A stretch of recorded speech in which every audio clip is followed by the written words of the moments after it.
In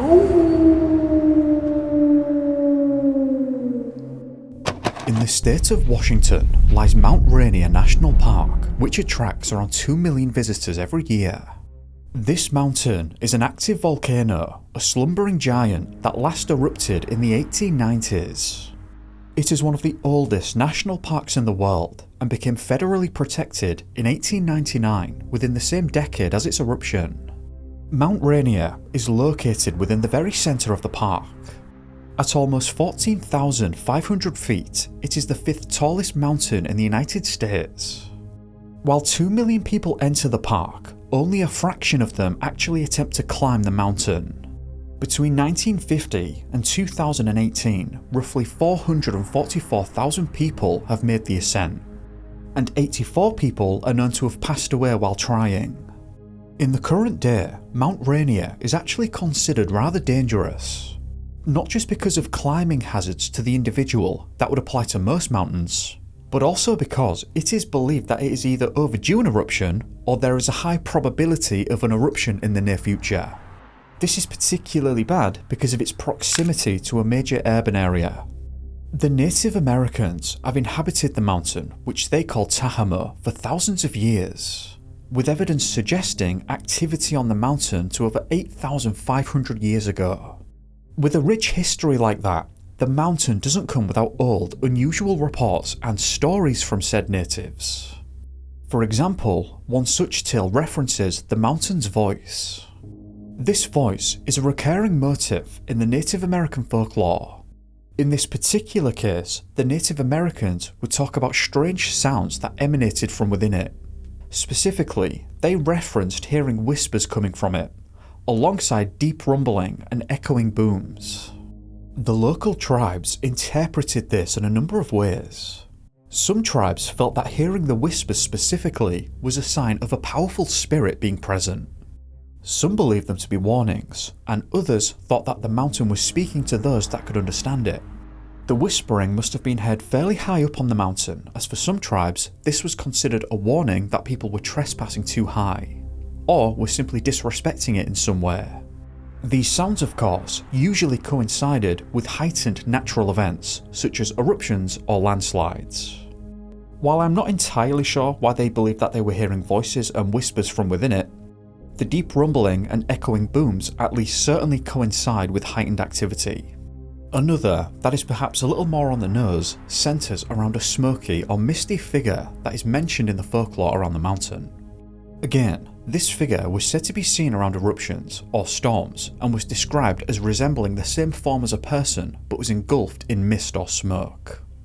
It seems that the natives considered this a guardian spirit that would warn of impending dangers on the mountain, and was also said to guide people away from the mountain too. I've always found folklore fascinating. Whether the tales are just something of a natural exaggeration or not, they always speak to a rich past of an area. In any case, while the majority of people come and go from this park having had a great time, this is not the case for everyone. Some may get into a bit of trouble, some get hurt or lost for a time, but for a minority of people, they disappear so thoroughly as to never be seen again. The first such disappearance is that of 57-year-old Eric Lewis, who vanished on the mountain on the 1st of July 2010.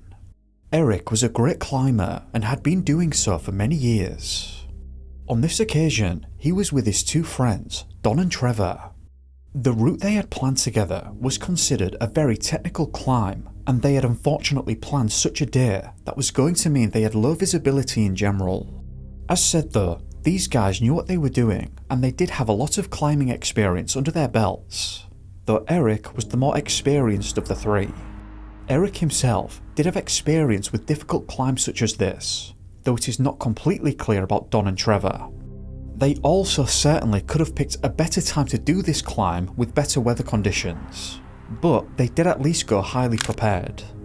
High winds were present that day, alongside almost whiteout conditions, though it wasn't snowing, I don't believe. Rather, it was just incredibly foggy.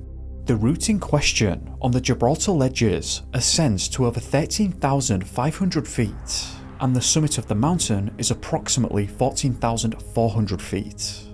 Despite the miserable weather, they did at least go prepared with some serious equipment. Don would take point and try to lead the ascent safely. Trevor would tail behind him, and then Eric would be third in line, lagging slightly behind the two. Their plan was that Don would ascend to a certain distance, then Trevor would follow in suit, and then Eric. This, I assume, was to allow each other the space to navigate and climb safely, as opposed to being on top of each other.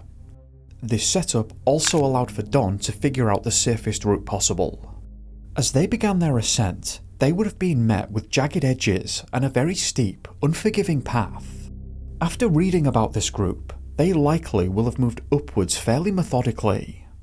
Don will have been scanning the rock face, looking for stable anchor points, probably near any faint traces of prior climbers' passage.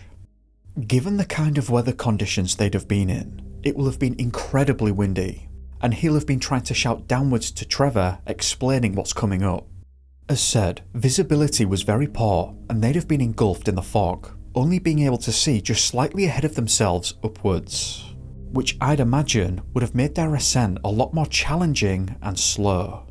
It was freezing cold at that time too, especially as they got higher and higher, and they would have to have been very focused.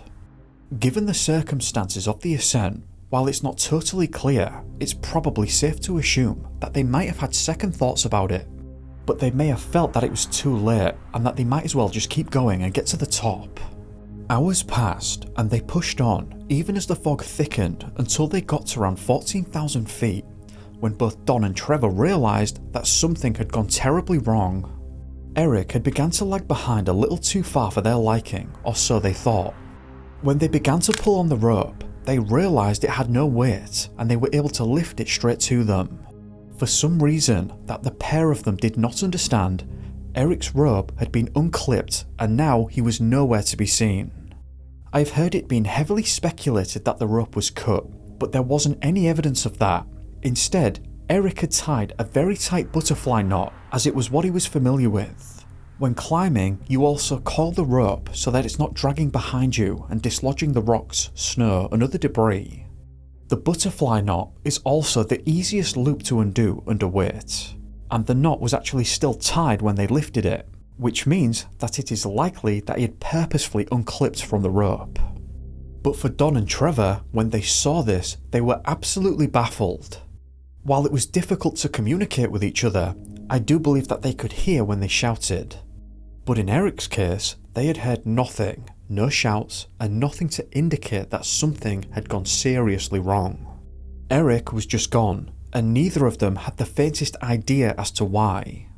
While it's always going to be speculative, as we just simply don't know why it was unclipped, the American Alpine Club offered this. Weather conditions had a lot to do with this incident, but the most significant contributing factors will probably never be known. Eric, who unclipped from his partner's rope, did so in very severe weather and for no known reason. Guesses include that he didn't want to slow his group down, had to deal with some personal problem, or had a mental lapse due to fatigue, hypothermia, or some altitude-related illness. All were mentioned as possible reasons for him leaving the rope. This was incredibly unfortunate, and we will never know definitively as the three climbers couldn't see one another, so nobody could ascertain what the problem might have been or what happened to him. While his party members did do a preliminary search when they realised Mr. Lewis was no longer on the rope, weather and inexperience hampered this effort. The area searched by the two climbers was just the radius of one rope where they realised Mr. Lewis had gone missing. They did not feel comfortable backtracking even a few hundred feet down route, which was very likely the spot where Mr. Lewis had unclipped. With the weather conditions and limited information on the exact location Mr. Lewis was last seen, search efforts were not successful. Or in other words, they did descend, but only to the bottom of where the dangling rope ended, if I'm understanding that statement correctly. They'll have been shouting and calling out for Eric, but obviously did not receive any response. Interestingly enough, based on statements made by the Alpine Club, they seem to be of the belief, or maybe insinuating at least, that had Don and Trevor backtracked however many hundreds of feet, they would have come across Eric. Although, I suppose, if they had been shouting for Eric and had no response in return, that would have been very confusing, as they wouldn't have had a clue when or where he left the rope. For all they knew, I suppose, it could have been a lot lower. A lot of people seem to believe that Don and Trevor should have attempted a search, and it is easy to suggest that. However, professional search and rescuers have stated that if they'd have gone down and something else had happened because of inexperience, now you have 3 missing people in a particularly troubling spot, with no way to get help. Instead, they made it all the way to Camp Moore to report Eric missing. Tom Payne took command of the search effort, and on the same night that Eric had vanished, he and his team had made it all the way to the summit by that evening. They found absolutely nothing that night, and there was no indication of where he could have gone. The following morning, they realised that they were going to need a significant amount of resources put into this search, and an even larger team was assembled of around 40 highly trained individuals, including 2 Chinook helicopters that were provided by Fort Lewis and Northwest Helicopters. They were fitted with infrared cameras to detect a heat signature. However, they did not detect anything, despite flying around on this mountain for hours and hours on end, at the exact site that Eric had disappeared. They saw nothing at all that would indicate that a person was there. The search was not without its findings though, and something would be discovered on the 2nd. Around 400 or 500 feet beneath the point at which Don and Trevor realised something had gone wrong, at 13,600 feet, these search and rescuers found Lewis's backpack completely abandoned, and again no sign whatsoever of where he went. The backpack contained a climbing harness, a snow shovel, and full but now frozen water bottles. There were no tracks in the snow, other than the ones that had been left while the group ascended, so there was no indication of which direction he might have gone. 200 feet higher from the backpack, now at 13,800 feet, they found a snow cave, and search crew said that they didn't really understand what had happened to Eric, and thought it was possible that he might have dug the snow cave to get some rest. Though they also specifically said that they did not know for sure that it was Lewis who dug the snow cave. I think that the problem was that this looked like a relatively good place to stop and rest, so it could have been any previous climber that had done that. It could have been totally unrelated to Eric, though we just don't know that, which means that the abandoned backpack is the only confirmed clue and finding of the search. I believe what really confused things here in this instance is that there was no trail whatsoever from the backpack to the snow cave. They came across the snow cave as a result of searching the area methodically. They were not naturally led there by the presence of any kind of tracks. To be clear on that point, on the snow itself, there were just absolutely no signs at all to indicate which way Eric might have walked or anything. It was just his backpack laying on the snow and rocky ground. The search teams fanned out over the paths and entirely different routes too to try and find any sign of him. Again, because of the lack of footprints, I believe the searchers began to question whether he had somehow fallen much further instead of being around this approximate height of 13,600 feet. The problem they were dealing with here, I believe, is that because they found the backpack, that suggested strongly that he had just taken it off himself right there, as it seems very unlikely that it would have just come off him during a fall. Though I suppose if the fall was big enough, it could have. Though I can certainly see why the searchers were saying that it was more reasonable to suggest that he had probably taken it off purposefully and then abandoned it to reduce his load and make himself lighter. In that instance though, he should have been in close proximity to the backpack, and there was just no evidence in the snow that he was there. Nor was there evidence that he had fallen much further down or, as said, just walked away. The searchers became very focused on just trying to find any indication at all that Eric might have fallen. They fanned out all around the backpack and saw nothing. They wondered if the backpack just came loose on his person and perhaps he slid further away down the mountain. But again, there was just nothing to indicate this. There were no fluids on the ground, no tracks or evidence of a slide. During the 3rd day of the search, the weather was said to have worsened quite considerably with strong winds and heavy snow, which forced them to halt the search as it had become dangerous for everyone involved. They knew at this point that without access to the backpack, Eric's situation was extremely dire, but with no clue as to his whereabouts, they had to stop. Interestingly enough, to this day, Eric's body has just never been found, and it's really not clear at all what happened to him. The question that has always remained is why exactly did he unclip himself from the rope? Don and Trevor didn't hear any shouting or signs of distress. Eric never tugged on the rope or anything like that. In fact, as far as they were concerned, there was no indication at all that something had gone wrong. Could it have been an accident and it was just faulty somehow and it just broke mid-climb, resulting in a massive fall? The other problem is the backpack. It's odd that it was just found alone without any indication of Eric's presence anywhere, which really just confuses everything even further. You'd think that if he ditched it in order to make himself lighter, you'd still have been able to see where he might have gone from there. It's hard to imagine the backpack just coming off of him mid-fall. Though with that being said, it's not impossible that could have happened, and then he just somehow had fallen much further. After doing some further reading about this, I have seen it argued and discussed why there may have been a total lack of tracks here. While it does appear to me as though the searchers were expecting to find evidence of a direction of travel, it could have been possible that the strong winds erased any footprints that might have been left behind. The high winds may have just blown snow over them and then covered them up completely. On the opposite side, climbers have also said that they would have thought there still would have been some tracks still at least somewhat visible.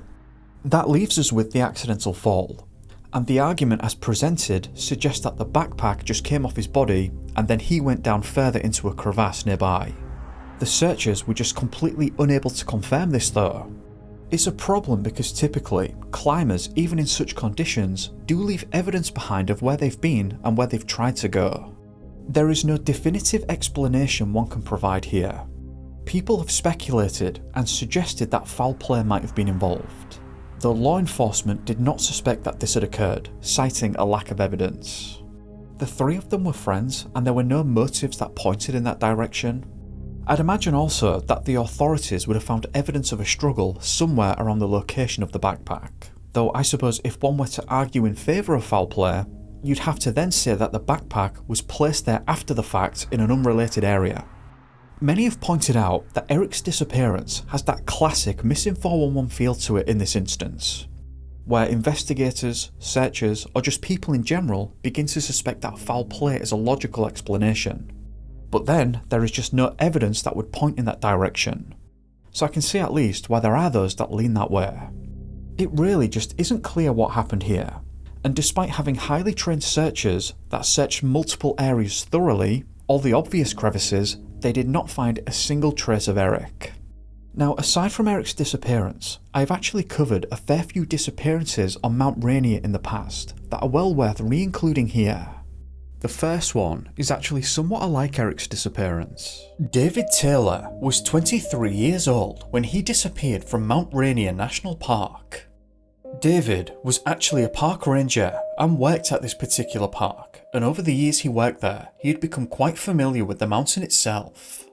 He and his friend, another park ranger who he worked with, 27-year-old Carl Fabiani, made plans to ascend the mountain together. They embarked on this trip together just after mid-November in 1974, but something would go awry on the 18th. The first I heard of this disappearance was from the East Liverpool Evening Review. The search for a missing National Park ranger who disappeared while climbing Monday on Mount Rainier was scheduled to resume Thursday morning. Missing was David Taylor. Carl made his way off the mountain early Wednesday morning, the 20th. John Parks, Chief of Operations for Mount Rainier National Park, said if Taylor is unhurt, he could survive a couple more days. This is one of those massive problems faced when something goes wrong in these kinds of wilderness areas. Something had happened to David on the 18th, but it took Carl 2 more days before he was able to get down the mountain to report it. The way Carl explained how David disappeared was quite ominous. He said that as they were ascending the mountain, a whiteout had occurred. A foggy mist and snow quickly descended on the area and practically had covered all of the landmarks. He said that the two went far away from one another, about 100 feet, but as they were engulfed by the whiteout, they lost sight of one another. He went on and said that as he made his way towards David, he just couldn't find him. He was calling out to David, but he wasn't hearing a reply. A rescue party spent Wednesday night camped at the 7,500 foot level of the mountain, and was scheduled to begin climbing at daybreak. Fabiani told officials that he and David became separated during the whiteout at the 9,500 foot level on Success Cleaver when visibility was lost due to blowing snow. It took 40 hours in stormy weather to climb off the treacherous Cleaver, cross 2 glaciers, and descend through the woods to safety on the west side of the mountain. Fabiani told officials that he and David had begun the summit attempt on Friday 15th, but gave it up on Sunday 17th at the 12,500 foot level because of deep, fresh snow, potential avalanches and poor visibility. Fabiani told officials that he and David were about 100 feet apart when they became separated. 100 feet is 33 yards, so they were very close together at the time of his disappearance. It's hard to imagine how they might have lost one another in that moment, given their close proximity. You'd also have expected that David would have been able to hear Carl's calls for him, but he never responded. Perhaps David panicked and accidentally fell in that moment where visibility became so bad that they couldn't see each other despite being so close. I'm not sure what else actually makes sense there. Actually, after some further reading, it also seems that Carl reasoned to himself that David must have fallen too. Carl reasoned that David must have fallen Monday as he and Carl were retreating from the long rib of volcanic rock rising from the base of Pyramid Peak. Fabiani looked for David Monday and Tuesday, then struggled back, weak and hungry to get help. He could be up there somewhere. He's resourceful, strong, well equipped with a tent and plenty of food, if only the weather would clear. The area where this took place was searched, but no trace of David could be found, and it was said that there was no evidence found of him falling, though that would presumably be because if he had have fallen, he would then have been completely covered by the snow in probably a short amount of time. Hope seemed to drain from the efforts to find him when the searchers themselves became pinned down on Mount Rainier due to another whiteout and avalanches that were occurring nearby. The park rangers weren't ready to give up though. A fresh 4-member rescue team planned to resume the search for a national park ranger missing on the mountain. Park officials said that the new crew, consisting of veteran mountaineers, was dispatched to replace the exhausted team, who had established a base camp at the 9,000 foot level. This raises another point about just how dangerous these areas can be.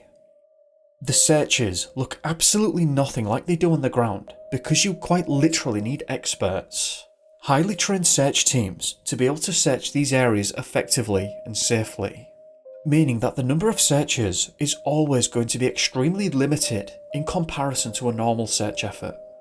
You would think that if David had have fallen, then Carl would have heard a shout or call for help or something like that, but he never did. The way it was described was that the whiteout occurred quickly and they were engulfed quickly by the fog and falling snow, which reduced visibility so much that they couldn't see one another from 30 yards away. He then made his way towards David, but he couldn't find him. So what happened in this moment? Did David have the same idea and accidentally wandered away in the wrong direction and then got lost? I can't imagine that to be the case because that means he also didn't hear Carl's calls for him, though it was probably very noisy at the time if it was windy. In the end though, it wasn't possible to understand exactly what happened, and as far as I can tell, David nor his remains were ever found. What do you think happened here? Mount Rainier National Park is the destination where Joseph, or rather Joe Wood out of his own preference, disappeared on the 8th of July 1999, a mere 4 days after celebrating Independence Day. Joe was a very intelligent man and was a success-driven person. In his 34 years of life, Joe managed to graduate from Yale University and became an editor for the Village Voice. It appears that he prospered in that job and then went on to work for the New York publisher, The New Press. Earlier in life, Joe joined the Boy Scouts and always had a passion for the outdoors. This is a man that absolutely loved nature and being surrounded by it. As Joe got older, he managed to climb the ranks of the Scouts and ended up as an Eagle Scout, which is the highest scouting award to my knowledge. I mention this because Joe was no layman when it comes to hiking and survivalist skills. National parks, rural and wilderness areas are where Joe thrived, and it was an activity that he couldn't get enough of. The day before Joe disappeared, he had made the trip to Seattle to attend Unity 99, which is a national conference for minority journalists. Joe was friendly and great at networking, and that was precisely his intention for the day. On the 8th, he had planned a trip to Mount Rainier National Park. Alone, he drove the 70 miles southwest to the location, which has been estimated to have taken around 2 hours in car. We can be certain that Joe arrived at the park at 12:29 PM, as shown on his car park receipt at the Nisqually entrance. From there, his position can be tracked as driving to the Longmire area, where he started his hike to Mildred Point. It's important to clarify here that whatever happened to Joe must have happened fairly quickly, given that he had only planned for a short hike and was dressed for exactly that scenario. He was wearing light clothing and had taken his binoculars as he was an avid birdwatcher. Joe never made it back to the conference after this, and his friends were surprised, but they didn't sound the alarm, which in hindsight was a big mistake. 3 days later, when Joe didn't turn up for work, 3 of his friends and his ex-partner began to suspect that something was awry. Together, they made the trip to Mount Rainier National Park in the hopes of following in Joe's footsteps. While they were concerned, they were all familiar with Joe's outdoor abilities and presumed that he might just be out there doing his thing. In my opinion, things become a little bit questionable here, as the group did not file a missing persons report until the 13th, though the date they arrived in the park is not clear. It could have been the 11th or 12th. However, I would suggest that if Joe didn't turn up for work on the 11th and no one could make contact with him, he should have been reported missing that very day. And I have absolutely no idea why these people who had now become aware that something might be wrong waited so long. To me, that information by itself is fishy, though that might be presuming too much since Joe did travel to the park by himself and eyewitnesses can place him there alone. Perhaps to add to suspicions here, which I've had to come back and edit in, Joe's ex-partner was with him at the Unity conference. It's not clear about the others though. Anyway, after being reported missing on the 13th, Rangers quickly located his car and came to the realization that he must either be lost or had faced some sort of accident. The search began and the press started to report on Joe's disappearance. Bruce Gammond was a hiker in the park and saw Joe on the day in question. He got in touch with the park service after seeing Joe's picture being shared in the newspapers.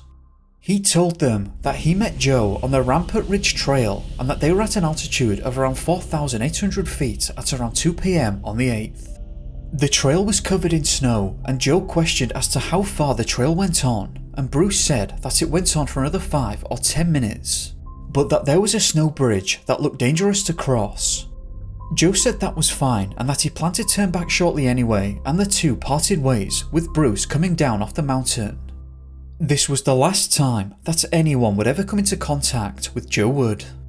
At this point, I want to go back in time and look at official press reports near the date of the incident. The Centralia Chronicle took an interest in this case and reported on it twice, once on the 16th and once on the 19th. On the 16th, they stated this: "Searchers scoured Mount Rainier in vain for Joe Wood last week. A helicopter and 3 teams with search dogs roamed the mountains Thursday looking for Mr. Wood," said the park spokeswoman Maria Gillette. "They were not able to find any significant clues," she said. Officials plan to resume the search today. 12 searchers from the Olympic National Park were expected, along with 4 German Shepherd search dogs and 8 to 12 volunteer searchers. Another helicopter has also been placed on standby to assist as well. Gillette said, "It appears he was not on the main trail, but he was on a trail following other hikers' footprints." She also stated that searchers discovered some footprints that may have belonged to Joe, but that it was hard to indicate the direction of travel or how long they had been there. The article describes an anomaly during the search when the search dogs seemed to take an interest in an area of downed trees. Searchers did comb through this area thoroughly, but they didn't find any further trace of him. This raises the question, was this just an anomaly, or had Joe actually been to that location, and if so, why couldn't the dogs trace his position after this point?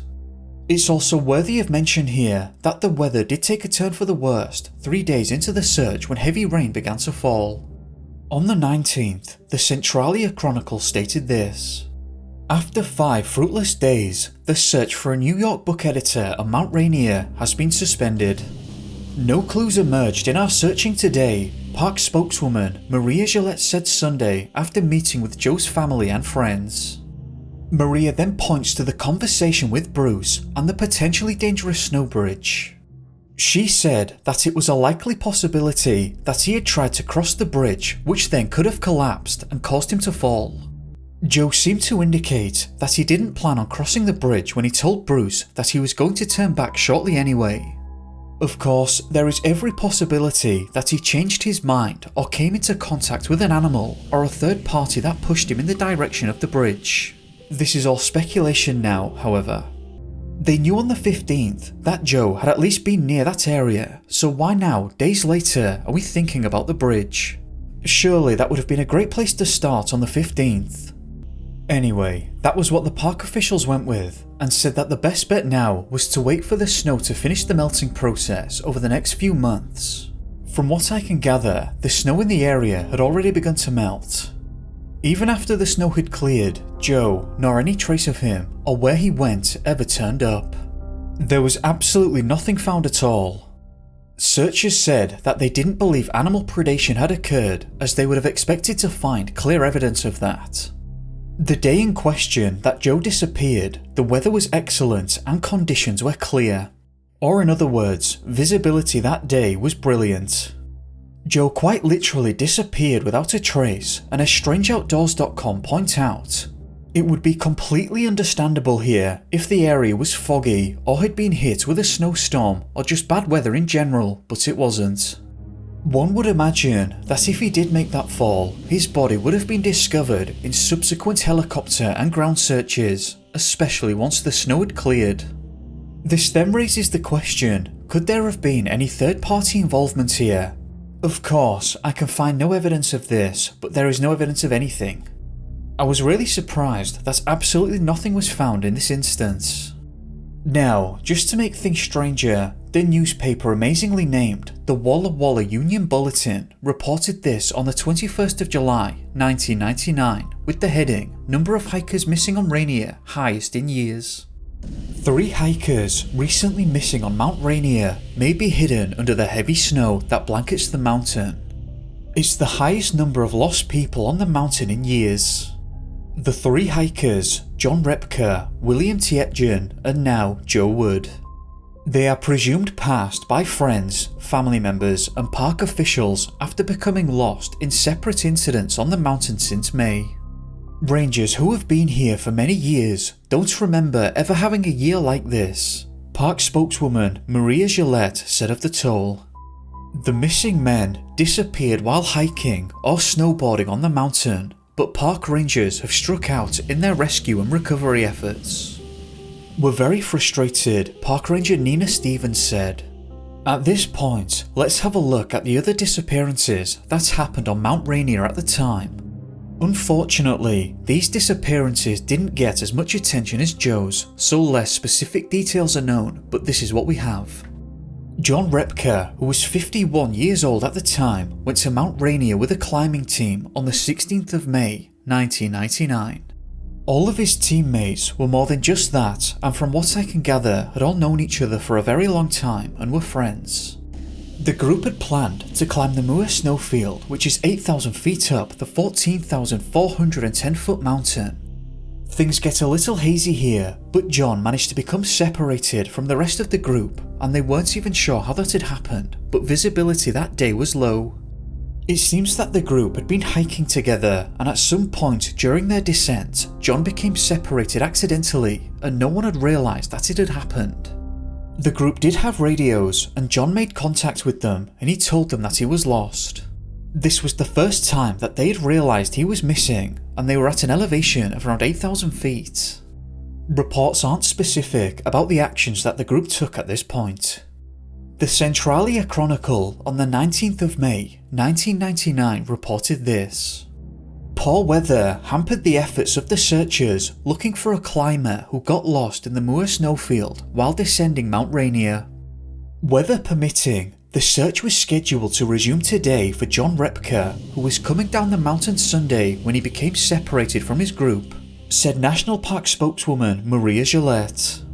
On Tuesday the 18th, 33 searchers and one helicopter swept the area between the snowfield at 8,500 feet and Paradise Glacier at 6,400 feet. Going was difficult because of low temperatures, wind, precipitation and poor visibility, Gillette said. John is an experienced climber who has been to the top of Mount Rainier before, and he was carrying a backpack. We're all familiar now with the Walla Walla Union Bulletin, and on the 8th of September 1999 they reported this. A body recovered on Mount Rainier is believed to be John Repka 51, who disappeared May 16th after falling behind his climbing team on the Moor snowfield. A helicopter pilot who had been involved in the initial search for Repka was flying supplies to Camp Moor on Tuesday when he spotted clothing Repka was known to have worn, said Ranger Dave Langley. They unfortunately never mentioned what clothing they had spotted, which would have been interesting to include. I would have loved to have known if he had taken his boots off, which seems to be commonplace in some of these disappearances. 2 rangers were later dispatched to retrieve the body. What's interesting here is that the pilot who searched initially had already flown over the area where the clothing was later discovered. That would indicate that John was now found months later in an area already searched by the initial search and rescue teams. Now let's move on to William Tres Tietjen, whose body was held on Mount Rainier for 2 years before it was finally discovered. William's body was actually found by complete accident, as at the time the rangers were trying to find 2 missing climbers who were thought to have gotten themselves in trouble. Thankfully those climbers were found safe and well. Travelling back in time though, to the 20th of June 1999, William was 27 years old. He was highly intelligent and was at the beginning of his career as a medical doctor. Quite literally, William had a bright future ahead of him and had all the hallmarks of being a very successful person. On that day, William began his hike to Camp Moor at 10,000 feet. It was overcast, 5 degrees Celsius or 42 degrees Fahrenheit and drizzling. William arrived at the public shelter at 5:15 PM and left 15 minutes later to snowboard down the mountain. At the time, it was somewhat foggy, but not so bad to the point that you couldn't see properly. According to all, William was an avid outdoorsman, though was not familiar with this particular mountain, and it was at this time that William disappeared. A search similar to those discussed so far was undertaken, with professional search dog teams, trackers, helicopters and park rangers scouring the area where William had disappeared, but they found no trace of him at the time. They couldn't locate his tracks nor find any indications as to where he might have gone. Despite the mild fog, he was expected to make it down safely and because of his experience with some amount of ease. When searchers found his body 2 years afterwards, they said that they first found his snowboard and then his snowshoes, followed by other equipment that they didn't specify, and finally, they located the body not too far away. Interestingly, the rangers found William's body beneath the waterfall at the edge of Nisqually Glacier at 5,800 feet. There's no real wonder why he wasn't found at the time of disappearance. I can't imagine anyone thought that William would decide to travel to the waterfall before returning down the mountain. I suppose this begs the question, why did he travel to the waterfall? Was that a complete accident? Did he get lost on his way down? Or perhaps there might have been another reason, but I'm absolutely certain that no one expected to find him in a body of water at the time. It's not clear to me if William had simply fallen and was injured, as it appears that he began to undress somewhat as he was found without his jacket among other equipment. Various press sources seem to be in conflict here. Some state that he was only wearing light clothing at the time, and some indicate that he removed his jacket. But all are in agreement that he abandoned some equipment. I think that the expectation is that if you'd fallen a great distance and had badly injured yourself, undressing and removing equipment would not be an easy task. It's important to note here though that alongside being a highly intelligent individual, he was also a bit of a daredevil to some extent. According to family members, he loved to ride kayaks down raging rivers, he enjoyed climbing 19,000-foot peaks, and even survived a bandit attack during hiking in Ecuador. This, actually, was a point of confusion and frustration for the family, who said that they could not believe that a casual day of snowboarding proved to be his undoing. Later that year, in early November, a dual disappearance occurred. Frank Valenceal had planned to hike and climb the 10,000-foot high Camp Muir with his two friends, Chris Hartonis and Raymond Vicali. The three set off from the parking lot at Paradise, and they were pulling their packs on their sleds. Frank said that they reached the point where the terrain became rocky and quite harsh. Chris and Raymond had smaller, well-designed sleds that were easy to stow on their packs, where his was much bigger that required a lot of manhandling. The three came to the conclusion that Frank's sled was slowing them down far too much to be able to reach the stone hut at Camp Muir. The plan changed, and Chris and Raymond went ahead with the intention of fortifying a position for them to camp out at Muir. And then Frank, with his slower means of travel, would hopefully make it after the camp had already been set up to save time. This was the last time that anyone would ever see Chris and Raymond. When speaking to the press, Frank told them that he has a general rule when hiking up Mount Rainier, which he had done many times and had been to the summit on numerous occasions. He said that he likes to gain 1,000 feet of elevation an hour, but his long, torpedo-like affair of a sled was preventing the group from meeting that goal. When the trio were together, his altimeter suggested that they had done around 2/3 of that, and he began to worry about not making it to the shelter in time before it got dark. As Frank continued, the terrain became so rocky that he couldn't get his sled any further and was forced to turn back. Frank said, "I fear that sometime after I left them, they may have made a fateful, irreversible decision of their own.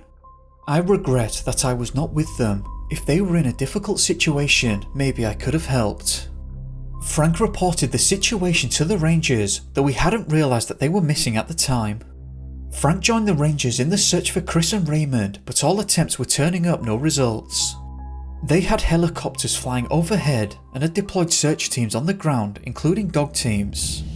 The searchers scoured the area from the car park all the way to Camp Muir, and at no point did the dogs find a scent. Nor did the searchers find any equipment or any trace at all, in fact, of the missing pair. Days into the progressing search, the weather took a turn for the worst and the mountain was hit with 60-mile-per-hour winds, which grounded the helicopters and forced the ground searchers to retreat and reorganize. At the start of this, Frank and the searchers were hopeful because Chris had hiked to Camp Muir around 100 times in the past, including the route that they had taken this time. Raymond, on the other hand, was an expert rock climber and had been to the summit of Mount Rainier in the past. The weather did get better on the mountain and the search continued. Authorities state that 4 specialized search teams were brought in, though I'm not sure how they differed from the search teams already present. After 11 days of searching, the effort was called off because no clues were presenting themselves as to what had happened to the pair. Searchers said that they were all over that area and they couldn't believe that they weren't able to locate the hikers. Unfortunately, that's all of the information that I could find in regards to Chris and Raymond. I did come across an interesting article by the Centralia Chronicle though. On the 3rd of January 2000, they wrote an article with the heading, "1999 was a frustrating year for Rainier search teams." They state that a record amount was spent searching for missing hikers and climbers in 1999, but no trace has been found of the missing. Mount Rainier Chief Ranger John Cranbrink said, "I cannot remember a year in which we've had so many people that we just couldn't find, and it's a real frustration and it's very unusual." That year, the park had conducted 17 major search and rescue operations, which cost them almost $250,000, around 5 times as much they would normally spend in a year. John said that rangers, volunteers, and professional searchers were left frustrated time and time again in 1999. He said that they were not able to find so many victims despite intensive and widespread searches. The operations leader for Tacoma Mountain Rescue said that, "We don't like to go up there and go looking for somebody and not get some resolution in one way or another." He then goes on to state that many of the searches were hampered by extreme weather conditions that would roll into the area during the search. He said that over $50,000 was spent on dog search teams in a single case, but that they didn't provide any clues as to the whereabouts of the missing. It's not clear why 1999 was such a bad year for Mount Rainier in terms of the disappearances, but as mentioned, in terms of cost, it was 5 times worse than the average year. I couldn't find anyone discussing any kind of reasoning as to why 1999 was worse than usual, which perhaps indicates that they aren't sure. If the weather was particularly bad that year, I would have expected that to have come up as a possible explanation. One thing is for certain though, the fact that the searchers, helicopters and dog teams couldn't find any of these missing people was becoming highly frustrating to the rangers, who in many cases did expect to reach some conclusion. What was concerning, or perhaps even disturbing to some, was that there was never any trace found during the time of searching. To finish off here, in a previous video of mine, I said that I'd have a more detailed look at the effectiveness of search dogs, and as it happens, the Kingston University of London just happened to have conducted such a study. Dr. Greatbatch, Gosling and Allen state this: there is widespread and long-standing use of dogs in search and rescue operations, and their effectiveness is well accepted within the SAR community. However, very little published research exists that quantifies the effectiveness within a realistic SAR environment.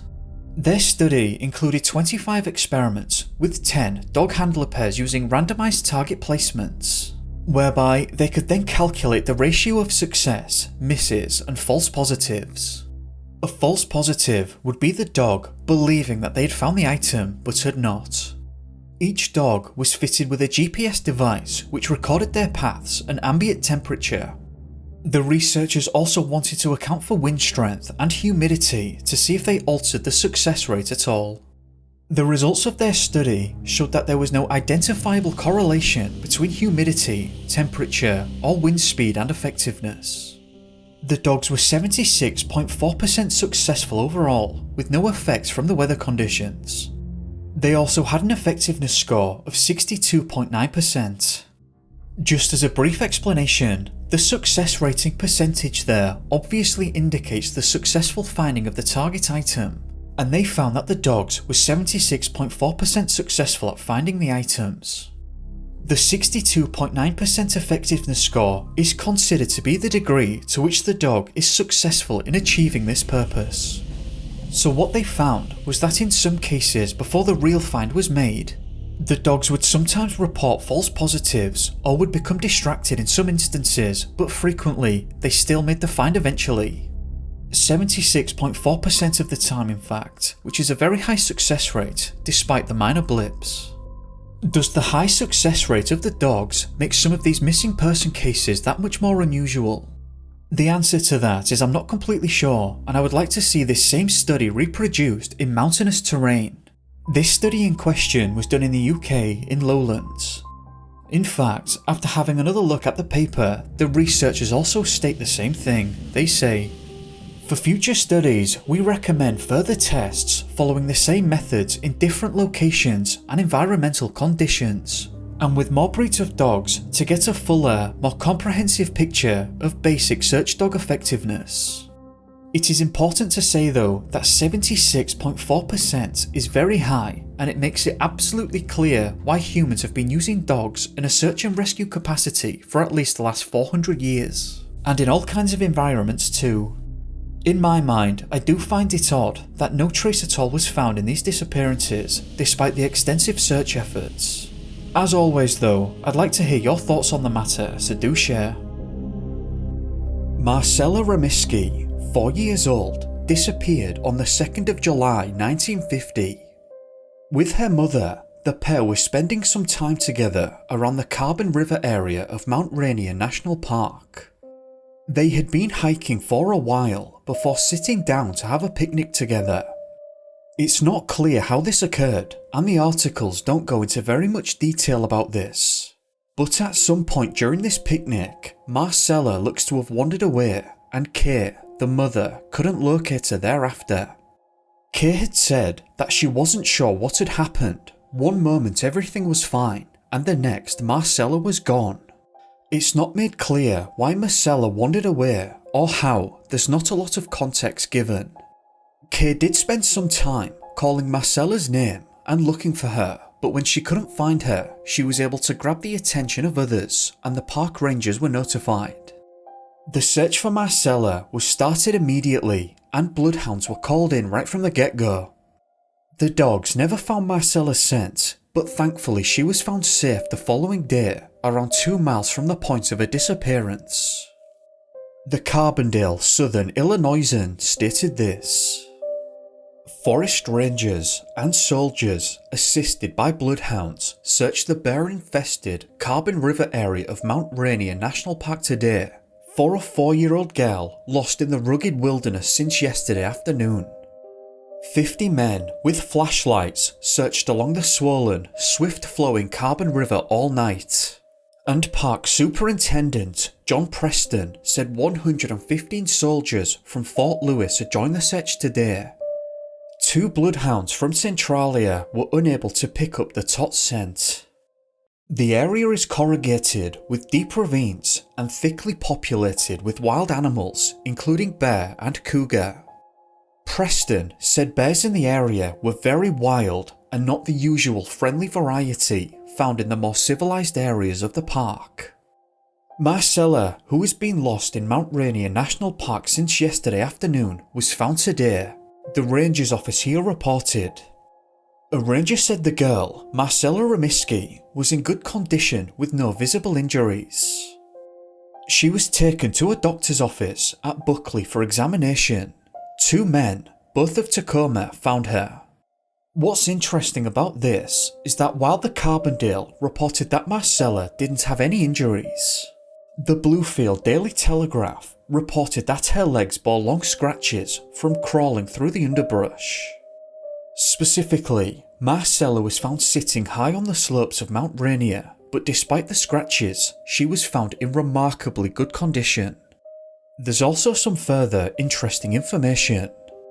"I slept on a tree," Marcella explained to her mother. Her mother said that the tot had apparently gone through her regular nightly routine, regardless of the disconcerting circumstances. Her dress was on backwards and the laces of her shoes were crossed every which way, Mrs. Remiski reported.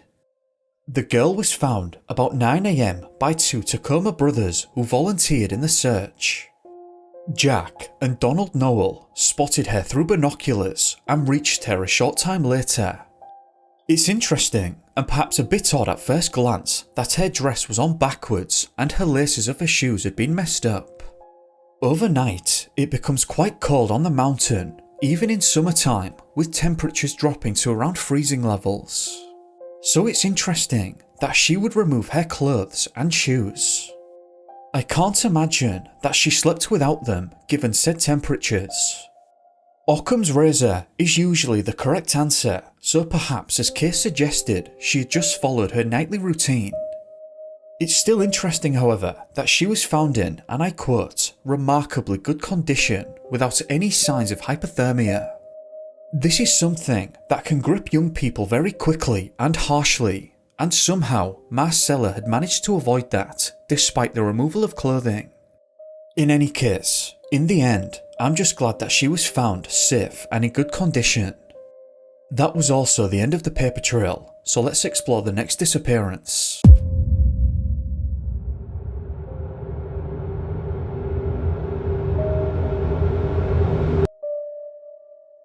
17-year-old Elizabeth Eirault disappeared on the 13th of September 1948. On that day, she was on a skiing trip with 3 friends on Mount Rainier. As they were ascending the mountain, Elizabeth reportedly became tired and rested for a while at Whitman Glacier, while her friends continued on their ascent. This was around the 8,200 foot level, and she had agreed with the others to wait in place while they came back down to her. However, when her friends returned to Whitman Glacier, Elizabeth was no longer there. What her friends did find though were ski tracks leading down the mountain, and as they began to follow them, Eventually they petered out and weren't discoverable anymore. I'm not sure exactly what that means in terms of the tracks coming to an end, but here is the direct quote. Elizabeth's companions reported ski tracks leading downward, but due to snow surface conditions were unable to follow them. After the tracks became unfollowable, whatever that then looks like, two of the friends remained at the tracks while the third left to get help and the official search was on. Two rescue parties of the US Park Rangers plan to continue a search for Elizabeth Eyrault, who was reported lost on the snow-covered slopes of Mount Rainier. Search operations were halted by darkness without trace of the missing woman, who became separated from two companions late Sunday. The group of friends said that they planned to spend Saturday night at Summerland. Early Sunday, they started to climb to the top of Little Tahoma Peak, 11,170 feet in height. Miss Eyrault became tired and remained to rest of Whitman Glacier while her companions continued their climb. At 6 p.m. Sunday, they returned to the 8,200 foot level where they had left Elizabeth and could not locate her. It's interesting in this instance that they found evidence of Elizabeth's direction of travel, but even the professionally trained searchers couldn't locate her initially. It took me a while to find an update on Elizabeth, and there weren't many reports after the initial disappearance, but thankfully she was found. Under the heading, Daughter of Navy Captain is found unharmed, the Montana Standard reported this. Elizabeth was found Tuesday unharmed after 2 days and nights alone on rugged Mount Rainier. Meanwhile, a search was in progress for two of her companions who apparently left their campsite in search of her. Park officials said that they weren't worried about them, but wanted them to know that Elizabeth had been found. The authorities stated that she was found over 5 miles away from the point of her disappearance and that she was cold and hungry, but otherwise in good physical condition. Unfortunately, there were never any statements made by Elizabeth in regards to what happened. It was never made clear why she left in the first place. It's also curious that if she wanted to descend, for whatever reason, she didn't go back the way they came up. It's just odd in some sense that she would agree to remain in place and then for unknown reasons she travelled in a completely different direction to which the group had taken and that she was familiar with. Whatever the case may be, at least Elizabeth was found safely.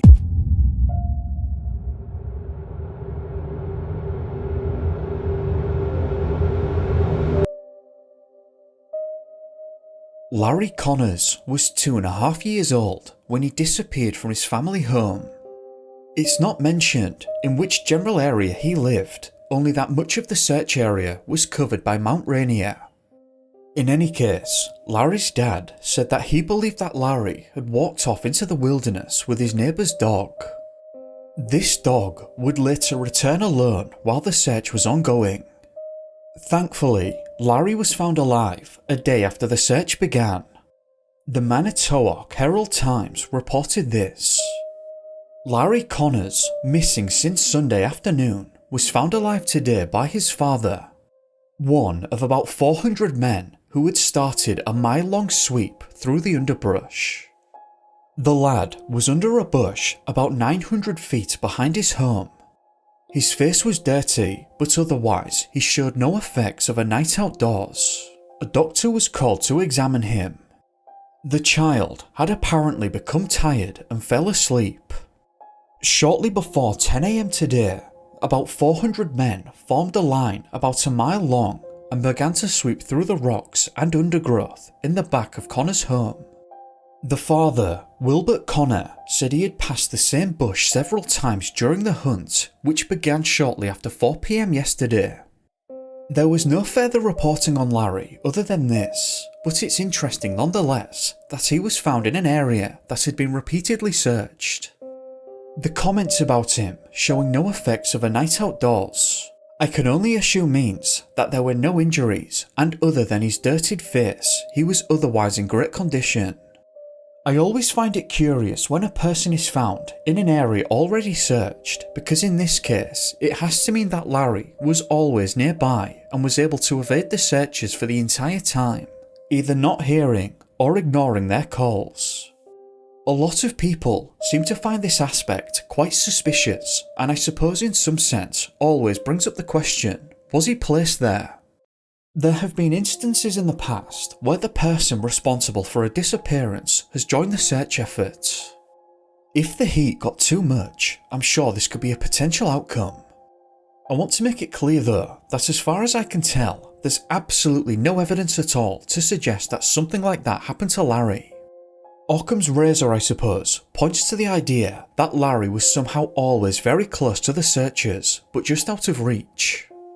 I do understand how some could take issue with that interpretation though. In the end, we'll never truly have the full picture, just the assumption that he followed the dog into the wilderness and got lost. That about brings us to the end of this, so please do leave your comments on this below. I'd just like to take the time to thank you for watching, and a big thank you to the patrons who've been running around on the screen. If you enjoyed this video, please do remember to like and subscribe if you haven't already. If you didn't like it, then feel free to give me a thumbs down. I'm just looking for your honest opinion either way. I hope that you've had a great day, or evening depending on where you are, and I'll see you in the next one. Be safe guys, peace.